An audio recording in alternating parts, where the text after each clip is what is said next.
more than 40% of men died from murder, whereas today, because of the benefit of government, less than 1% of men die from murder. We also have records that, like, civilization never existed without a government because, for the simple reason, like, why should you bother to build a machinery, or why should you bother to build a tool when, in the absence of government, some stronger man is just going to come and steal it from you and kill you? So, in the absence of government, life is nasty, brutish, and short. And for that reason, it seems like we have retarded morons on Clubhouse. It's hard for me to believe that there's anyone that's that retarded. I'm done speaking. Could you name one of them? No. So I have to challenge that for a second, Tomato. It's possible, but I would think that 20% of the men, if we look back at our lineage, there would be such inbreeding depression, profound inbreeding depression, genetic bottlenecks, and also the heterogeneity that we see today with all these males who are pretty diverse. I would think we would be much more homogenous as a gender, and we're not. In fact, that's why we have so many problems today, because we're trying to accommodate the softness of all the male fragility, the domineering male, the toxic masculinity. How about the narcissism? Does this play in at all? Of course it does. Can you just say the word, please? Narcissism. I think that's a record. That's a record, as long as he said taken to actually say it. Yeah. I love it. Let me ask you, if you could snap your finger now, is there anybody on stage that would want the state to just be completely gone and have no government at all? Is there anyone on the stage that desires that? Absolutely not. I have a question for Tomato, though, because I can't get past what he said. If I can ask, or should I wait till we get more people? Well, you could certainly put up a question, but I wouldn't ask him. I would ask him. No, I'd love to. And I would ask Tomato. I wouldn't ask Tomato. Oh, okay. I'll ask you, sir. Did you say that people without children want to live in an anarchist society? That they would prefer that over people who have children? I mean, before I continue, I just want to make sure I heard you correctly. Yeah, that I never understood, Tomato. You heard correctly. I would absolutely benefit from that explanation if Tomato could. Because I would like to know why you think people who don't have children want to live in a lawless society where there's no law and order. Why would people who don't have children want other people's badass children coming through their neighborhoods, robbing, stealing their shit, shooting them, killing them to take their property? Why? I just, maybe a little bit more clarity, please. Sure. I never meant it to be a binary. I never meant it to say all people without children want to live in a lawless society. But all human beings are on a spectrum, right? And if you interview every human being about how much law and order they want, how much anarchy they want, what you will find is that childless people, and especially young childless people, want more anarchy. Now, they may not want 3 times the anarchy, but they want 5 or 10% more. Now, the issues in which you can see this are issues of, A, should drugs be legalized, right? There's a very clear gap between the opinion on drugs about people with children and people who don't have children. But also you see it on issues like motorcycle helmet laws. You also see it on issues like drunk driving laws. In general, young people that don't have children are a little bit more desiring of anarchy. Now, even on Clubhouse, you can see it in the neighborhoods that people live in. So, for example, in New York City, for example, a neighborhood with a lot of anarchy, a lot of crazy, filthy shit going on is Bushwick. Well, if you go to Bushwick, you'll see it's mostly filled with people that don't have kids. On the other hand, a neighborhood where it's orderly and there's no crazy shit going on is Park Slope. So if you go to Park Slope, you'll notice it's a huge number of people with kids. So within even a city, you will find young childless people gravitating, moving when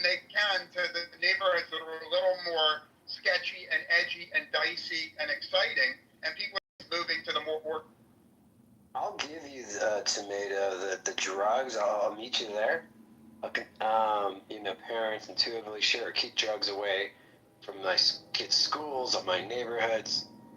DUIs. I'm gonna have to question mark there because I don't think that it's, I don't know if that means you're implying that married people or people with kids are less likely to drive intoxicated, because I don't think there's any truth there, or is it you just have this reckless, like, people without kids, they have less to lose, they don't have to go home and take care, bit diapers, no one's relying on them, they can live a little on the edge, even though we're in a world now with Uber. I think the DUI thing was that, like, it's just, when you just throw that in as one of your laundry points, it gets blended in there a little bit. So I have to, that just stood out to me. I don't think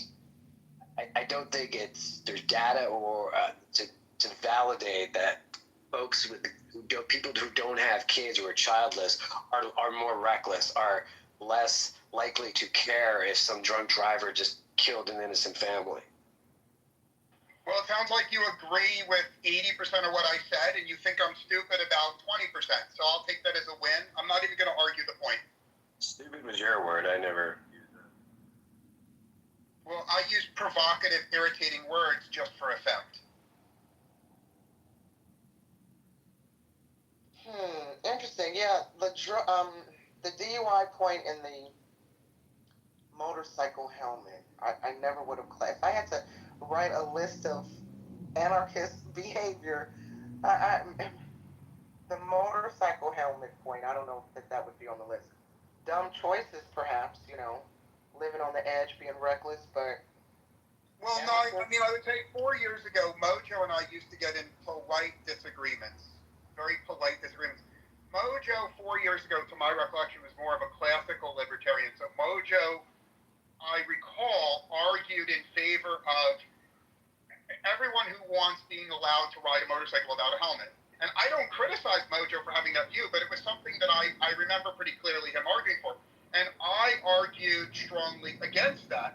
And I puzzled over that for like 3 years of arguing. And then I kind of realized that Mojo was imagining like a young man with no responsibilities riding without a helmet. And I think he was saying, shit, if you're a young man and you have no responsibilities, you should have the freedom to ride without a helmet. Whereas for me, I was imagining a man with like 6 kids to support who was riding without a helmet, and by killing himself by riding without a helmet, he was leaving orphans. And so I think that Mojo and I's disagreement was not a philosophical disagreement. It was just a disagreement about who we imagine when we think about public policies. Yeah, I can dig it. I dig it. Nye, also apparently childless adults are six more times likely to not put the cap back on the toothpaste. Yeah, that we need to have children to remind us to, always put on pants as well. A lot of the political arguments I observe on Clubhouse they're not really political. They're arguments between people that have different life circumstances. Like let me cut to the chase. I see a lot of crazy shit being advocated by people on Clubhouse, and I just know listening to them have kids and grandkids. And I'm not criticizing people that don't have kids. I'm just saying very often their brain just doesn't work the same way as people that have a lot of kids and grandkids. Yeah, but what you're really saying is that when you have kids and grandkids, you become more risk adverse, and I think that's fair to point out. That being said, sometimes playing it safe is not the right way to go either. Some people are so risk adverse that they would bubble wrap their children, and I think that there's a risk in harming your children by being too risk adverse. Would you disagree? No, I agree with you completely. But the issue on the table is society's rules. And I think in general that whether for right or wrong, the average person that has a bunch of kids wants to live in a society where the government does more and the government has more restrictions. So, for example, I think drunk driving, let me go back to the drunk driving point, even though it's unpopular, right? In general, most young childless people, if someone is caught drunk driving once, they'll give them a pass. They're like, okay, pay a fine and you get your license back. Even I think if you survey people that are childless, they might give people two chances. Okay, you're caught drunk driving twice, take a class, pay a big fine. Whereas my experience is people that have young children, they're like, fuck it. If you're caught drunk driving once, fuck off, we're taking your license away for life, because the risk of you killing my kids is so great, I don't want to take the chance. So I actually do, at least among the people I socialize with in real life, I do notice a difference in the attitudes towards drunk driving between people with kids and people without kids. And you may say, oh, you're wrapping your kid in bubble wrap. To protect your kid from drunk drivers, you're wrapping him in bubble wrap. I don't see it that way. I think that there are reasonable things you can do to protect the lives of your kids. That people who have kids they just want a different government than people without. And I would say the government of Singapore is like a government designed by people that have a bunch of kids. The government of Singapore protects your kids a lot, whereas the government in New Hampshire may protect your kids very little. The government in New Hampshire, for all I know, it may allow more motorcycle riding without a helmet. It may allow more gambling. New Hampshire may even be softer on drunk drivers than Singapore.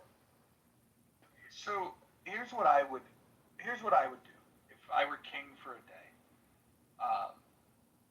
When it comes to drunk driving or intoxicated driving or whatever, I would simply, I wouldn't even necessarily outlaw it. I would simply say that if you get into an accident or if you harm somebody, the penalty should have a 10x multiplier. We should make the punishment for if a bad thing occurs while you're doing this behavior, that the punishment is larger.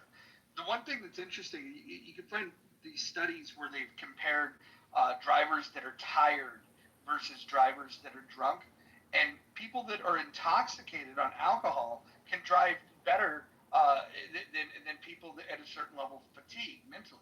And so we don't have any laws, that clearly target people that are tired, but there's a lot of people that do. Whether it's the end of their workday or the beginning of their workday, there's a lot of people that fall asleep at the wheel. And we don't hear anybody talking about that. Roger, what about people? Why would you think that talking now while I'm talking would be the right time for you to talk? How about wait till I finish, and then whoever that was, you can respond. Here's what I would propose is if you pull somebody over for a traffic violation and let's say you find that they're intoxicated, let's say they ran through a stoplight, because you could do that sober or drunk. I would just say whatever the penalty would have been when sober, I would 10x the penalty if they were drunk. If they harmed somebody in an accident, whatever that penalty might have been if they were sober, including manslaughter, I would just 10x the sentencing for that. I think that if we just had really harsh punishments if something bad happens while you're intoxicated, I think what we would do is build a culture around people being a lot more careful, and if they choose to drink, which I think is perfectly okay, then they should take the the risk that comes along with that, which is a very harsh punishment if they do harm. But if somebody was driving home and they've had a few beers and they get home safely, I really don't care. What about forcing people to have a certain level of insurance to cover the damage they do? Is you okay with that? No, I don't think mandating insurance is the answer to anything. Okay, so let's try to do this. I'm worth $1,000. You're worth $1 million. Okay, you have a grandchild. I would say 4.5, but go ahead. Okay, you're worth $4.5 million, right? Is that what you want to be worth? Closer to reality. Let's go. Okay, good. You're worth $4.5 million. That's great. And I'm worth $1,000, right? You're worth more than that, but go ahead. You can value yourself wherever you like. Go ahead. Well, it doesn't matter what I'm worth. Here's the point. I run over your grandchild and kill them or maim them for life. Okay? Now, you chose not to have insurance, and you fight me in court, and you don't pay it, and I end up being screwed. Is that okay with you? I don't think I understand your point. Can you try to explain it a little bit better? I'm Okay. trying to understand. Make your point. you're worth $4.5 million, right? Sure. And I sue you because you killed my grandchild, right? And the court system resists my ability to pay it off, and I die before the court gets it around to it, or your lawyers are better than my lawyers. Is that okay with you? No, I don't think the justice system should be tied to how much money you have. In fact, I think that's one of the perversions that we have in our justice system is everything from cash bail to to what type of representation you have in a court is far too highly tied to the amount of money that you have. And I don't think that that's a justice system. Okay, let me see if I understand your point. And I don't mean to interrupt you because you're right. I don't want to interrupt you. But I find your position to be morally reprehensible, and it may be that I don't understand it, so maybe it isn't morally reprehensible. You don't think someone should be compelled to have insurance, right? No, I do not. Okay, and if I'm worth, Although I think it's a good idea. I do think it's a good idea. I just don't think it should be mandatory. Okay. I would advise family and friends to have insurance because it's a good idea, it's wise, but I don't think it should be made mandatory. No. okay, let's try inverting this now. I'm worth $1,000, and I run over a child. You're worth $4 million. You sue me. The worst you can get is very small amount. Is that okay with you? I don't think if I lost a child, I'd be thinking about money. What I would be thinking about is the justice system. If you took a life, then you should be punished for it. And so you would rather see me go to jail or be hung or executed in a I don't believe in the death penalty, but I would be perfectly fine with you spending the rest of your life in jail. Because I ran over your child while drunk and I was only worth $1,000. Even if you were worth $1 million, I'm perfectly okay with you going to jail for the rest of your life for killing somebody. Thank you for making your point clear. Thank you for making your point clear. So I have a question for Tomato. This parental prudence that you speak of, let's look at climate change. Let's forget that it could be anthropogenic and assume it's biogenic or geogenic, so how come, there are so few parents, that parents base their belief of climate change and interest in climate change mitigation on what side of the aisle they stand, right? Like, to me, that's the biggest thing that we can be preemptive and preventive about, or at least mitigate to some degree, but we don't. So I'm just curious because, I've been curious about it for a long time. I think that, climate change, whether it's human-induced or natural or geologically sourced, because of, various environmental pressures, the forecast does not look good. So why are people with kids not much more concerned about climate change? Well, since you directed that question to me, I will answer you succinctly. But before I do, if you click on the link in the room chat, the precise point of fact that I made before that you claimed couldn't possibly be true, I have a link that proves it indeed to be true. Within the absence of government, the top 1 out of 17 men reproduced, and the other 16 men didn't reproduce. So it's in the anthropological record that indeed, without government, the top tier strongest men got to monopolize 17 females, and 16 men were left out. So, Doctor, I don't expect you to read that now, but can you commit to reading that at some point in the next hour? Absolutely, I appreciate it. I find it fascinating, and I appreciate you sharing. I also okay. So let me answer you about climate change. Okay. Okay. I believe that most people in life are not logical. They don't think things through logically. Most people are tribal. They just identify what tribe they want to be in, and they mindlessly parrot the belief to their tribe. And so for that reason, you're correct. All liberals and leftists mindlessly just say they believe in climate change and they demand that we have to make changes in the economy to prevent climate change. Now, they're not evil. All the leftists who believe in climate change, they're not stupid. They're not evil. They're just shutting off their brains and being tribal. Okay. On the other hand, the MAGA people also don't think about climate change. They just mindlessly parrot the opposite view. But I'm peculiar. I believe in using my brain on every issue. That's why I think the MAGAs are retarded about many issues, and the leftists in this room are. If you talk to me long enough, it's guaranteed you will hate me because my study of the issues doesn't agree with either tribe. So now that you brought up climate change, I'll answer you. Even if all the leftists are correct that humans burning coal and shit like that is causing climate change, and even if all the leftists get away and America shuts down a bunch of industries and we lower our standard of living and instead of eating meat, we eat bugs, it still doesn't matter. The climate is still going to change for the simple reason that if you actually look at carbon emissions are growing so rapidly from India and China that even if the United States and Europe does the crazy leftist shit and shuts off our industry and lives a poor life, the planet is still totally fucked because China and India continue to emit. Therefore, you're like a religious person who's like giving up meat for religious reasons. Like, you are so eager, doctor, you're so eager to sacrifice the lifestyle of Americans because it makes you feel warm and helpful.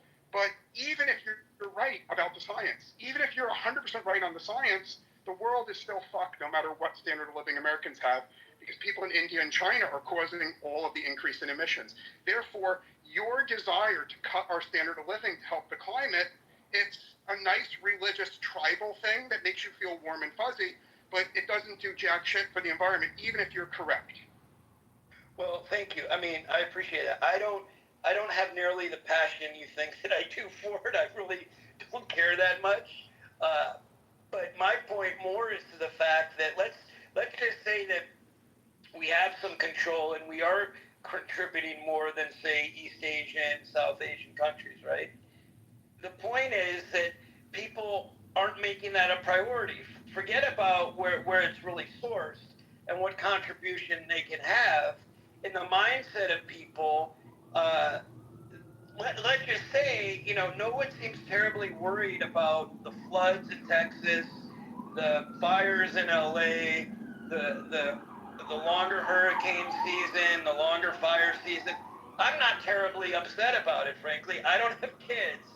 I really don't care that much, and I was in the environmental science space in addition to biomedical, and I absolutely don't care that much. And as you know, I'm in a completely different field now. All I'm saying is that logically, the rationale for these parents should be, hey, I'd be pretty worried about, what's happening with the climate, whether I can do anything about it or not. And that's really the only point that I want to make. Well, I think maybe parents are smart enough to realize that nothing that is done by Americans has any impact on the climate. So it's 100% logical for parents not to think about it. I think if you were a parent, I know you live in a part of America, I'm not going to dox you, I know you live in a part of America where woke leftist crazies kind of control the public school system. And if you were a parent, I bet that you would be very focused on saving your children and grandchildren from public schools that teach them to cut off their penises, because cutting off the penis cutting off your penis is the trendy thing among all the celebrities that live near you. Now, if you think I'm exaggerating, I'm happy to hear it.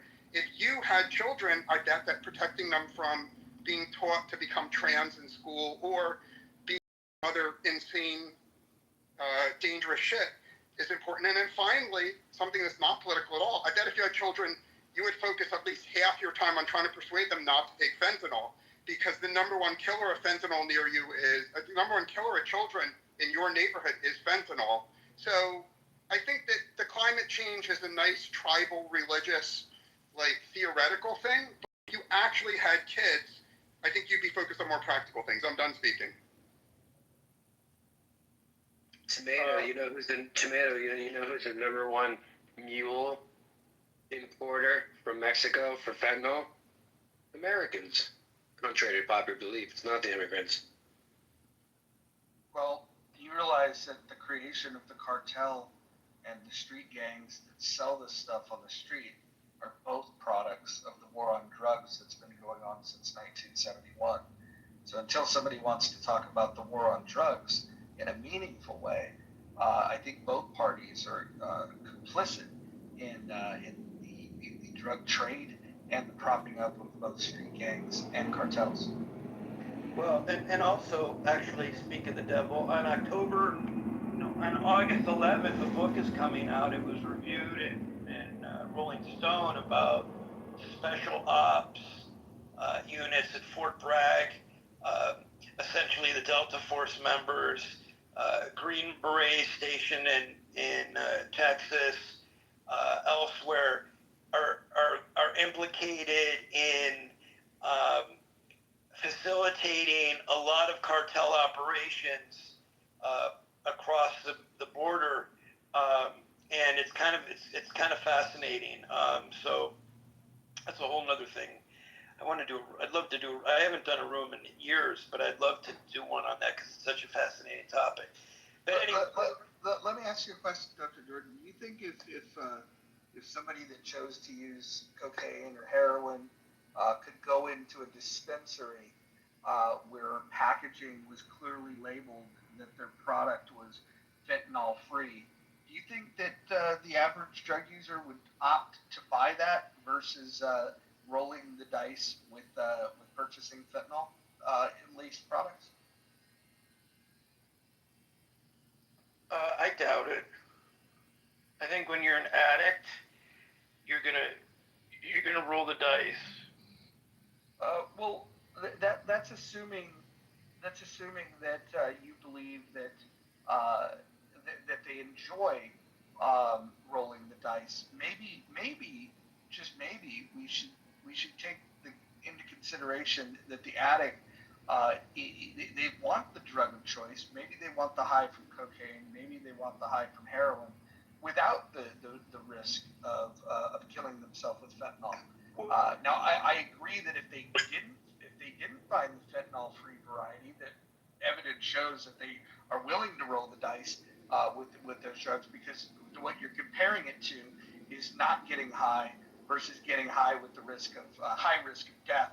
I think that you would actually, if you were to legalize these narcotics and sell them in dispensaries, at very least, what you're going to do is reduce the violence in this country that's associated with people killing each other for selling drugs in a rival territory. You would then have businesses that could sue each other. You could have the right to have a storefront, and if you had a dispute, you could take it to the police and go into a courtroom. When you make something illegal, by definition, you're putting it on the black market, and in the black market, they're going to find their own ways of policing it. So, I think the people that, if you really wanted to reduce fentanyl death, the best thing that you could do would be to legalize drugs, make it safe, and tax it. No, I misunderstood. I was kind of making the assumption that the fentanyl free would be more expensive, not cost prohibitive, more expensive, and in greater demand. And the point I was trying to make, and it was based on my erroneous assumption, is that the fentanyl, the user, the addict, is so desperate in need of a high that they're going to take what's available, even though they know that it might be dangerous. Not that they're innately risk-taking. It's really Why not have a compromise? Why not have a compromise where Roger gets exactly what he wants in 3 states, and the rest of America stays I don't even need drug-free? 3 states. I need one location. We could call it Barstow, California, and we could turn that into a drug emporium and oasis for addicts. And then out on the borders of Barstow, we could build rehab centers and a place to get reacclimated if you choose to get off of the substance of choice. I think that would be the perfect setup. Is Barstow becomes the drug-free zone, or the drug zone, and then you have a buffer where we have care facilities surrounding Barstow. And then if you want to get back into polite society, you have to go through your detox in one of these facilities. But I think that's where we should put them. And if somebody's caught high on one of these narcotics, they get shipped to Barstow. I'm 1,000% supportive. Not only would I vote for that, I would donate to a candidate who actually wants that. I think very, very strongly, if someone is caught taking fentanyl anywhere in America, I don't think they should be punished. I think they should just be exiled to Barstow and have a segregation, right?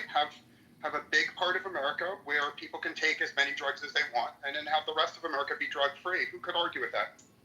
You know they prescribe fentanyl patches, right? Hospitals use them every day, correct?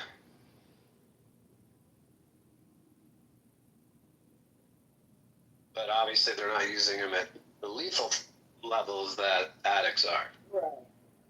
Yeah, are you familiar with what a lethal dose looks like with fentanyl? I have no idea. I heard it's very little. It's very little. The images is very illuminating, which is what makes it so fucking dangerous. I'd be interested in hearing from any of the anarchists in the room of what they think of turning Barstow into basically a Disneyland for addicts. I would love to understand what the anarchists think of this idea.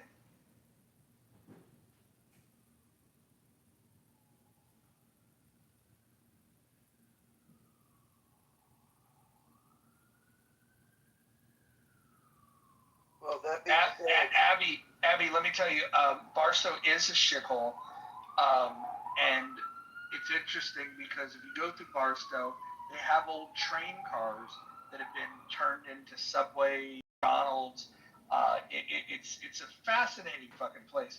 It's the closest thing that the United States has to Mad Max, and it's a very interesting place to be. I think it's a perfect place for this Disneyland for addicts.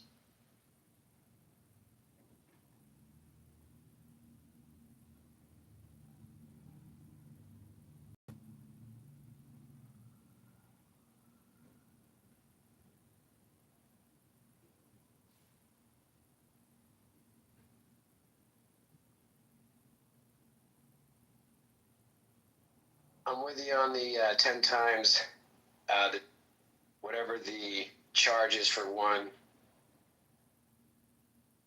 Essentially, amplifying the DUI charge for anyone doing harm. I think it's the legal term. I think it's GB, great bodily injury. They factor that in when sentencing. I just read about a recruit somewhere who graduated from the police academy less than 48 hours while celebrating, chooses to drive allegedly intoxicated, going so fast at like 2 a.m, flying through a very slow road. The only car on the road was it's never had a fucking red light. And if not that red light, this family's life has changed forever. He hit that minivan so hard that it shot into the forest, shoved it into one of those like steel street, like concrete lampposts that minivan bent like a toothbrush. They had to do 6-7 hours of emergency surgery to save the mother, I heard. I mean, it's all over the story. Last I heard, best shot, she's looking at paralyzed for life because this guy wouldn't take, or this person wouldn't take an Uber. A cop that just graduated the police academy.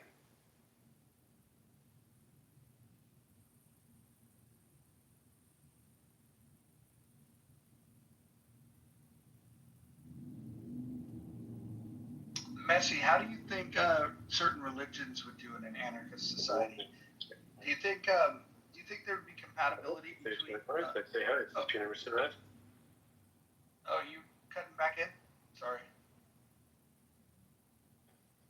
Depends on if that religion is authoritarian. Well, what do you think would happen if the proponents of Sharia law were to show up in an anarchist society? I'd love to understand. FEMA, is an interesting one. She advocates for uh, the good folks of Hamas is who she advocates for, and but yet she calls herself an anarchist. I wonder what would happen in an anarchist society where terrorist groups like Hamas that have built a religion around a pedophile and will kill non-believers. I wonder what Bima would think of this religion. I'm sure it's the religion of peace for her. No woman, no child would be safe in that society. Well, the thing is you would have people that want to behead people, and you would have no authority to do anything because of the beheading. Yeah, rapes and beheading, a plethora, no doubt about it. Yeah. Although one thing I would challenge Mojo is that do you think that Islam is because the reason why Palestinians why they do what they do, or is it just something they use as? Well, I think any time that you're crazy enough to submit to a religion whose perfect idea of a man is a pedophile that married a 6-year-old girl and fucked her when she was 9, and beheads people that don't want to convert to their religion. I think that if you subscribe to those things, it probably makes it easier for people with that belief system to dehumanize other people in a civilized society, which certainly could lead them to an easier decision to go and rape and murder civilians as well as take hostages. It doesn't seem like there's much morality baked into their religion whatsoever. Yeah, I mean, the reason I push back is because even though I do think, as much as I disagree with Islam, I personally think that you would still have people who would still believe that they're being oppressed, that would feel the need to elect a group like Hamas, even if Islam never existed, because it's why I've always said even if religion did not exist, in a world where religion did not exist, conservatives and liberals would still exist. So, and you probably would still have something like Hamas, just without Islam.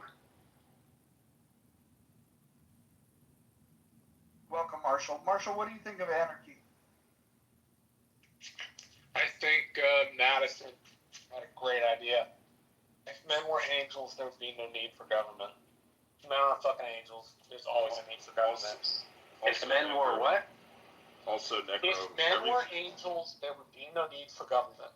Men are not angels, so there's a need for government. Out of 10 people, you can maybe get 9 to do the right thing. One person's always going to choose to do the stupid or malicious thing. It just is what it is. And so a society that operated on anarchy just simply wouldn't work. Because men's evils would end up driving it into a despotic, tyrannical place. Because in an anarchical world, the person with the biggest stick wins. So it's going to be a monopoly of violence preceded by a very short time of essentially no rules. The idea that you could stay as this anarchical foundation is a myth, a fairy tale. It's a utopia. It premises that human beings working away human beings don't work. Because nothing in 10,000 years of human history, since the settlement of the city Ur in Iraq, that shows you life without government or a larger steering hand is not chaotic and despotic and tyrannical. And the only thing anarchy would do would be to provide chaotic space for a strong, tyrannical person or style of government to take hold, because people don't like chaos. When they can't get their basic needs met, when they cannot move up in the world, and the institutions don't help, the idea is to dump them over. But that then forms into something. So shortly, anarchy is a utopian fantasy. Yeah, well, that's true. There's a lot of good points, and I'll say the one thing that stood out. You said, Marshall. I said it before. I'll say it again. Take away the people's basic needs. Forget the not January 6th, not BLM, not like which side of the aisle you're on. Take away your basic needs, aka Uber and Netflix. You will see anarchy.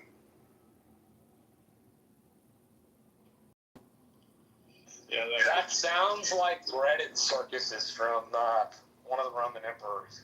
Very, very Romanesque moves. It's actually a new joke on my list. I'm trying out, but putting it out there.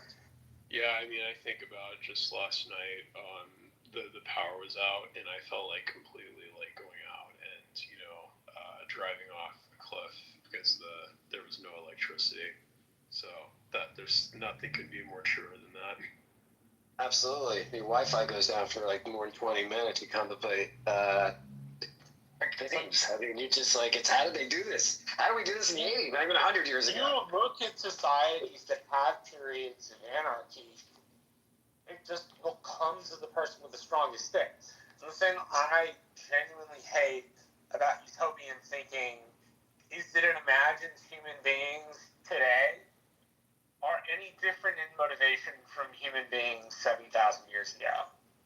The basic motivations of humans are all the same. Love, hate, jealousy, greed, covetousness, all of those things are basic human emotions. And so the idea that we're somehow special, we're somehow extra blessed in 2025 is hoping for the future in a utopian, unicorn and fairy tales fantasy. Okay. Again, Pause right there. Pause right there. We do have a new poll up, and I'd love to get full participation from everyone on the new poll that we have posted above. Thank you.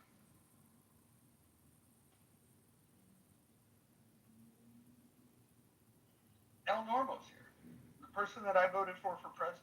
We definitely need his opinion on the poll that we have up. El Normo, which do you prefer? Bigger government, smaller government, no government, or sorry, I need to edit the change. I don't know why it auto-corrected. Sorry, but answer the poll, please. I'm in favor of minimal government, but government that serves our needs and our interests. What do you, when you say how do you define minimal government? Yeah, what's okay, so let me just start and then you tell me what you would add to this. I want a military, I want police, and I want courts at a federal level, and then I want states to decide what they might need additional to that, and localities to decide what they might need additional to that. But at the federal level, military, police, and courts. What do you think I'm missing? Well, I mean, aren't highways handled on the federal level and stuff like regulation of transportation, aviation, shipping lanes? I think the Romans figured out that that's best handled at the macro level. Well, the shipping lanes, I think, is something that we would agree that the government would deem that the military handles. The Barbary pirates, for example, is something. It's why we created a navy, for fuck's sake. Right. But I mean, even internal, like down the Mississippi River and so forth. I'm just saying, commonly shared resources need federal regulation, I think. Otherwise, people are going to fight about them. Highways, ways, airways, right? And then I'm going to build in um, that I always think we need to make sure that the least among us are provided for. Hopefully they don't need to use it, but it should be there. I believe in safety nets. But so the least among us, why is that a federal government's job to fix that problem? Do you think that there might be other ways of helping the least among us? There might be, but I think this is a universal value, and I think government should reflect our values. So we have social safety nets currently. In fact, 2/3 of the spending that this country has are spent on these social safety nets. How much more do you think we should spend of the budget on these social safety nets? Because right now we're doing it your way, and it doesn't seem to be working. I think it's helping a lot of people. I don't know if working for you is perfect, but I think the people who are caught by these nets, I think they're very grateful and happy. And I think they deserve it, and I think, frankly, the society, I couldn't say that, the society has sufficient resources to do that. I think it's a good thing. It's charity. Charity's important in life.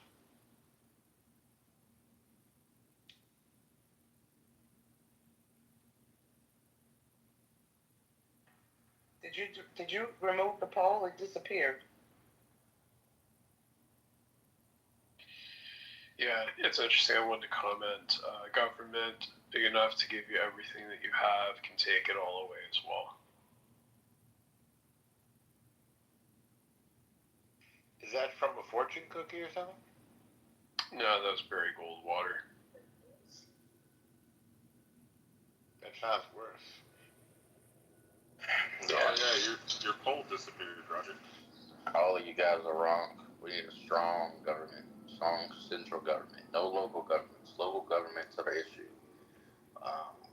A lot of the problems caused in this country today.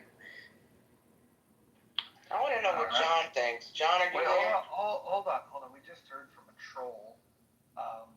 Eric, you're one of those chillisms, right? You're a chillism hostage. No. I'm my own person. You're not a hostage. He's a monitor. Oh, okay. So you're the one holding the retards hostage. No, I don't have that much power. Interesting. How does it feel to mod a room that's known across this app as having the stupidest people, quite literally the lowest IQ average, which is hard to do considering Io goes into that room and he's got the highest IQ. In fact, I would say Io has a higher IQ than the rest of the people in that app, in that house combined. Probably. You might be right. Yeah, the room is dominated now, per se, with lower end people.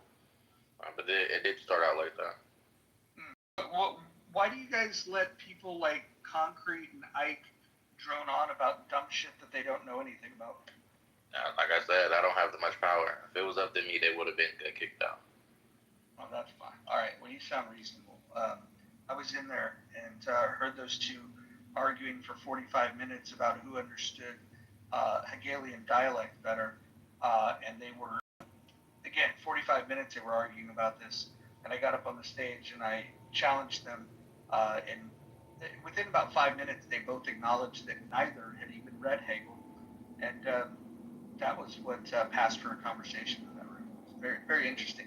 You should try to get control of it. Tally's pretty good. And I don't know if I've ever spoken to you before directly, but you seem reasonable if you agree that those guys are retards. So you guys should get your hands around it. Concrete especially cosplays as somebody of high level intelligence. Yes, he does. Eric, you do, to echo Mojo's sentiment, you do sound reasonable. I've been in those rooms. It's one of those things where I'm like, all right, it's like a really bad car accident. I try to check my tolerance levels, how long I can actually stay in there. Like, there's bottom of the barrel. Some of those discussions are about 1,000 feet beneath that said bottom. Roger, you'd say Talking Apes is higher than chillism?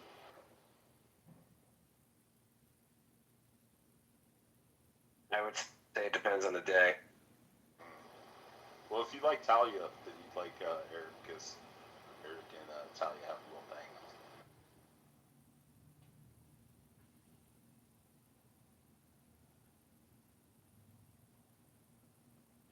Yeah, so Eric, I just would like to know which system do you think doesn't get enough funding from the government?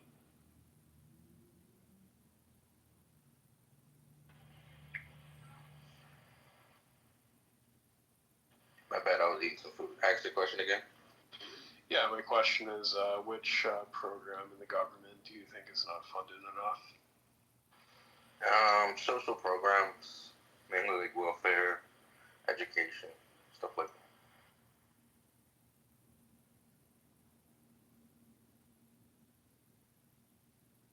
All right, we have a new poll, everyone. Bro, I can't believe you didn't add Talking Apes. Have you not been on there? Is that fucking, what's his face? Oh, Jeremy, yeah. Oh, God. Canadian Jeremy. I used to get you two confused.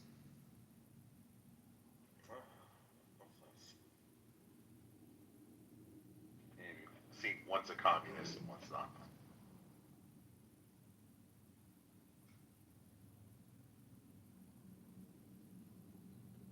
All right, we got to get some more votes going on here. Wait, is politically correct full of liberals arguing about being weird liberals? I think that's the one with that woman Sin that claimed to have a nonprofit. And when I said, "Yeah, I don't believe you," and then she said, "I don't give a shit what you believe," and I go, "Tell you what, if you post a link to it, I'll donate $500." And instead of posting it, she removed me from the room. She doesn't really have a good sense for fundraising, I suppose. Among the stupidest people that I've met on the app. Oh, wait, Abby said it's the one with Dr. Goddess. Damn it. Dr. Goddess came to my room today, and we actually got along quite well. So no shade to Dr. Goddess, but... You know, I got a lot of shade for Dr. Goddess. If this app is full of pseudo-intellectuals, she's the anti-intellectual. I think she's borderline retarded. You know, it's crazy, Roger, because, I mean, is this the political bimbo crew? Yeah. Where you've got like a 7.5 Patty. Looks okay, you know, like at least in the. Well, I'm not going to call anybody out by name, Roger. Why not? You know, I'm going to respect your space. You know, I'm not going to call anybody out by name. But I will say that I'm looking, you know, with one eyebrow left, you know, kind of turned up, you know, any pro-black person with a blonde wig on. Right? You know, I mean, how are you going to be pro-black and you're sitting there rocking, you know, instead of the Beyonce, which, again, you know, Beyonce is very questionable. We'll get to that in a minute. But, I mean, how are you so pro-black and you're rocking a whole Farrah Fawcett? Like, you're not rocking a Pam Grier, right? You know, pro-black, you know, shout out to the band, you know, the Black Panthers. You know, you're rocking a whole Farrah Fawcett, right? You're rocking a whole Farrah Fawcett, looking like one of the Real Housewives of Orange County. So, you know, it's very crazy to me how these pro-black people want to show up in a blonde wig. Real Housewives of No County is more like it. I agree, Adams. All right.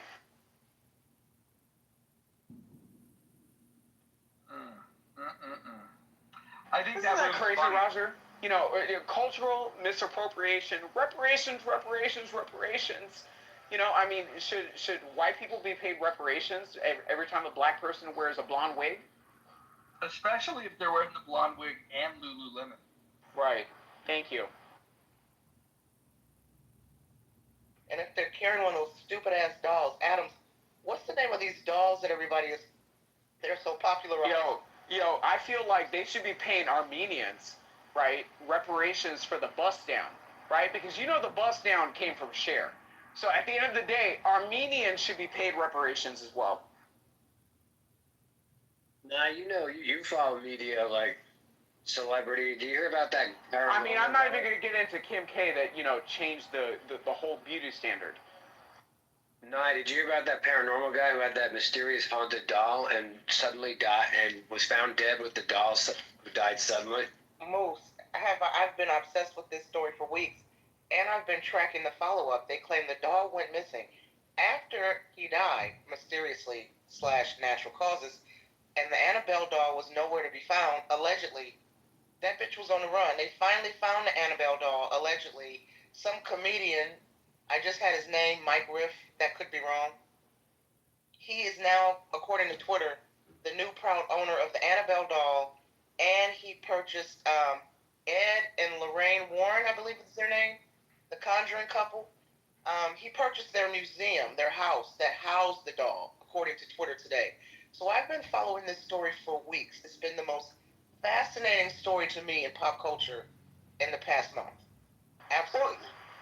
To me, as of late, as I've been getting attacked on this app, for not embracing black culture, it's crazy to me. The bust down, did that not come from Cher and Marsha Brady? Right? Cher and Marsha Brady. Adams, I didn't know it was called the bust down. Let me Google. I mean, it's called the bust down. That's what I'm saying, the full Naomi Campbell. So again, if you want to give a representation of black women that were wearing that hairstyle, very European-centric, you have a lot of the hottest people in black culture talking about pro-black and, we should free Diddy. It was crazy. Listening to Diddy's mom with a full freaking, like a fake, it was crazy. Like, it was crazy. A whole freaking blonde freaking wig on. Like, what are we doing? So it's crazy to me how people want to claim so pro-blackness and appropriating culture and all this other bullshit. Reparations, reparations, reparations. Like, what the fuck are we doing? I've never seen the black community so fucking lost with an identity crisis. It's not even, it's crazy. Adams, I blame Beyonce. I blame Mary J. Blige. I blame... Oh, you mean the same Beyonce that wanted to say, oh, you need to vote for this black woman. You need to vote for this black woman. Pro-black Beyonce, right? So she threw on that dusty-ass fucking wig, and then when the second that she left the DNC stage, she went and posed in a blonde fucking wig pretending to be Pamela Anderson. Let's stop it. Adams, I got a question. Who's the artist that sung the song about eating her booty like groceries? Who's that? Suki Hana the Goat. I just say this. That's a vulgar line. It's a very vulgar line. But I don't think that's a thing that really is happening. Because I think the people that she's singing to, unless she's singing to the white community, because black men don't even eat pussy. There's no way they're going to eat her booty. Wait. Okay. What? Is this breaking news? Wait, what? Okay. No, it's not breaking news. Eazy-E said it best. He said, I may be a woman beater, but I'm not a pussy eater. And after he said that, a whole generation of black men stopped eating pussy. But wait a minute. Didn't he die of AIDS? Child, baby, bye. Okay. Hold on. What's going on? By the way, Roger, I'm walking right by 7th Vale Strip Club. I'm going to take a picture of this and PTR it just so you can revel in it. Nice. Is there a line around the block? There's a line around the block at Mojo's door once they found out No. who does eat pussy. The line's at Deja Vu. They have 1,000 ugly women and 3 pretty ones. Yeah. I went there on a Tuesday afternoon, and it might have been the ugliest women I've ever seen naked. Yeah, they're not sending out their top guns like most strip clubs at those hours. Those are not peak hours. Well, the supermarket lighting isn't doing them any favors either. So Nye, it sounds like you've maybe had a different experience. Do you not know this trend amongst black men that I don't know what you're talking about, sir. I have never heard this before in my life. you never heard Eazy-E say he may be a woman beater, but he's not a pussy eater? Well, I'm going to lean into what Adam said. And allegedly he had HIV. Allegedly he was sucking, was slobbing on knob and gargling that gravy. So I don't know. No, he didn't have HIV. He died of AIDS. Yeah. So I mean, like that's just what it is. Sealed up medical coroner report, like he died of AIDS. So at the end of the day, looking at the context of that time, how much are you going to take that information as you are, Roger? Like this is crazy. Yeah, I wouldn't. I don't think Eazy-E's credible. Him, Dre. I mean, they probably were, getting it in with some women, but they like the tranny girls too. They like the chicks with dicks, allegedly. So. Roger. Oh, sorry, Nye. No, you're good. Go ahead. Roger, can I ask a favor, or any of the mods? No, but you can ask a favor. Okay. A person I know who's a professor and claims to be and is identifies as progressive, but is now hating on progressives, and she's quite influential with 4 degrees from Harvard. She wrote something in their Substack today and published it. And I was wondering if you would be willing to put it up at the top, considering it's in alignment with your antipathy and rightfully endorsed antipathy toward progressives. But yeah, let's get it up there. Now the caveat is she's now a client of mine, so I do probably benefit from exposure, but this is a free Substack. So I want. Okay. All right. This isn't Dr. Natalie, is it? No, it's Dr. Hillary Anger Elfenbein, who I think you would really hit it off with. I'm going to try and ask her to come on the Clubhouse because she says now that being Jewish, it's impossible to be a progressive because she's hated by her progressive friends, essentially. So, anyways, I thought you might like to read it. I'd love to read it. Let's bring it. Oh wow, B-Master's back. How should I send it to you? It's in the link in the chat. Let me see. I'll snap it. Mojo, have you ever heard of Rob Smith? From The Cure or one of those faggoty bands? No. Yes, The Cure. No. So Rob Smith, he's like a younger, conservative, black Republican veteran. He's also the lead singer for The Cure, Robbie Smith. No, anyway. He's definitely not. I don't think he's old enough. It's crazy. No, I mean, same name. It's the same name, not this person. Same name, Robert Smith. Yeah, so he was a black conservative where when the Ebony Festival happened and, a lot of people were opening up rooms about the Ebony Festival. Oh my God, fake outrage. And again, he's always on like Live a TikTok and he is very pro MAGA and he's a really cool guy. But it was crazy because I'm testing this theory where when somebody has a room that's opened up about them, I'm testing how can I actually get them to respond to my Instagram. And there was a whole entire room that was opened up about him on Clubhouse, and him and I were kind of like texting in the back channels, and I was just like, dude, you need to make an account and come on Clubhouse. A lot of these people that have a lot of things to say about this election cycle and a lot of these influencers, you should definitely come on Clubhouse and come into healthy debates.